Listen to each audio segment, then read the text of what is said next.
35 വർഷത്തെ പ്രവർത്തന പാരമ്പര്യവുമായി Pazhayannur Kallepadam college of technology private ITI admission ആരംഭിച്ചിരിക്കുന്നു. Draftsman civil, electronics mechanic, electrician, fitter, mechanic motor vehicles തുടങ്ങിയ 5 ട്രെയിനിങ്ങുകളിലേക്കും അഡ്മിഷൻ ആരംഭിച്ചിരിക്കുന്നു. College of technology private ITI Kallepadam, Pazhayannur. Thrissur ജില്ലാ ICDS നടപ്പാക്കുന്ന പോഷൻ പക്വാട സമാപനം പഴയന്നൂരിൽ നടന്നു.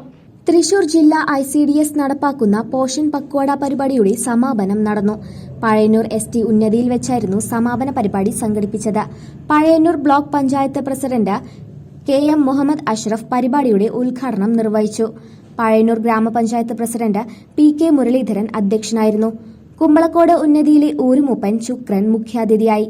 ഗ്രാമപഞ്ചായത്ത് അംഗം ഷക്കീർ, ICDS ജില്ലാ programme officer MP Subaida, Pazhayannur ICDS supervisor SCG, തൃശൂർ ജില്ലാതല ICDS സെന്റ് സീനിയർ സൂപ്രണ്ട് KR ബിന്ദുബായ് എന്നിവർ സംസാരിച്ചു. ആയുഷ് വകുപ്പ് കൊണ്ടാഴിയിലെ doctor Aparna S Nair medical ക്യാമ്പിന് നേതൃത്വം നൽകി. അനീമിയ സ്ക്രീനിംഗും പോഷകാഹാര കിറ്റുകളുടെ വിതരണവും നടന്നു. CCV news, Pazhayannur.